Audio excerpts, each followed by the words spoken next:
Hey, I just want to share a few of my thoughts about the EDL, which, if you're British, you're probably familiar with this organisation. If you're from outside the UK, you may be familiar with it if you're from a European country, but to my international viewers, the EDL is often described as a far right organisation. It stands for English Defence League. It formed in the late noughties, don't know the exact year, maybe 08, 09. Um, as a response to the perceived threat from Islamism, political Islamism. I'd like to share a few of my thoughts about this organisation. Firstly, I don't consider myself to be on the political left.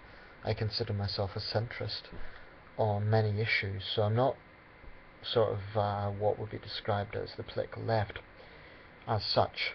I don't see myself particularly as a right winger either. I honestly see myself in the centre. So that's the context in which I'm speaking. Um, Now, the EDL very often gets defensive when they are scrutinised regarding their image, and they always insist that they're not racist. Now, it is true that there has been a number of South Asian EDL members, Indians for example, a small number, and there is affiliate organisations around Europe. There's a Polish Defence League, a Danish Defence League, a Scottish Defence League, with similar sort of ideologies, which is, um, in their view, combating the rise of political Islamism.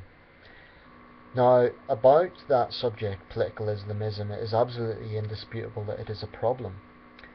And I think anyone who says otherwise is deluded, quite honestly. Um, I mean, if you think that political Islamism is not a problem in Western democracies, especially in Europe, then I would say you must have been on Mars on the day of 7th of July 2005, to cite one glaring example. And there's been many others. There is definitely a coordinated campaign by certain politicised radical Muslims to introduce Islamist ideology into democracies that are arguably too tolerant in light of this threat. Um, I do think it's a real problem, and I do think it is legitimate to talk about it and to be concerned about it. The problem is the EDL are incredibly off-putting in a lot of their approach and their attitude. Number one, they very rarely seem to differentiate between the vast majority of Muslims and aggressive, violent political Islamism. That's dangerous because when you generalise 3 million fellow citizens, 3 million British Muslims, that's a problem. They will say, oh, we don't hate Muslims, we hate Islam. Fine, but the problem is they're vilifying all Muslims, not just Islamists. If this was just a case of taking on Islamists, that's one thing, but they don't seem to differentiate between the average Muslim who just wants to go to their mosque and get on with their life, and Islamists who want to impose their bullshit onto everyone else. Another problem with the EDL is that whenever they get together, frankly, they act like a bunch of rowdy football hooligans.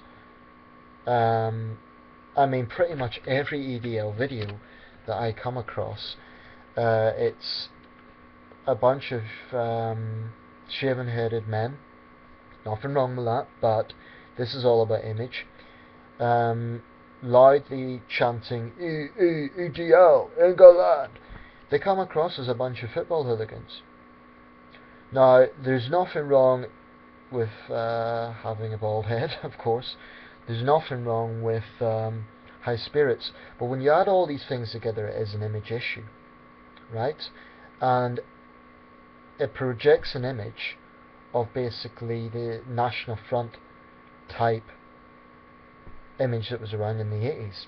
Now, I honestly don't think that everyone who's sympathetic to the EDL are neo-Nazis, but I do think there is definitely far-right elements in the power structure of the EDL, which is why this is an organisation we need to watch very closely. Because it's all very well for people like Tommy Robinson to come out and say, oh, we're not far right, we accept anyone who agrees with us, etc. And it's true they're not as explicitly racist as the BNP, but I do think that if you look at the background to a lot of EDL people, there's definitely far-right racist elements there. If you look at the typical EDL supporter online, they are certainly not diplomatic in the sort of attitude they take. They don't come out with things like, oh, we just are people who have a problem with the rise of political Islamism. No, they then extend that to crap like there's a genocide of the white people and all this sort of usual far-right propaganda. So from that point of view, I do regard them as a far-right organisation, and nothing convinces me that they're anything else. I'm not saying every single person in the EDL is a hateful racist. I'm certainly not saying that, but I do think there is definitely far-right elements at its core. Having said that, I don't have a lot of time for the organisation known as Unite Against Fascism, because I think they're the other extreme. They vilify the EDL as neo-Nazis, and like I say, there may be elements of that, but the UAF is an organisation that is actively apathetic to the problem of Islamism, and to me that just makes them utter hypocrites, because you would think that the traditional left would be interested in women's rights and gay rights, and the very people they defend when it comes to Islamism are the very people that would repress women's rights and gay rights. So there's a lot of hypocrisy in the left when it comes to being cheerleaders for the very real problem of Islamism. And one thing about the far left that really bugs me is anyone who dares even mention these issues is automatically vilified as a horrible racist. Or you're branded BNP, EDL, National Front. Personally, I have no allegiance with any of those groups. Like I say, I've laid out my reasons for the EDL. I have even more contempt for the BNP. Definitely there is racist undercurrents in them. But the UAF, as an organisation, strikes me as being just as extreme. They are violent. They cause disorder wherever they go. They're just as bad, really.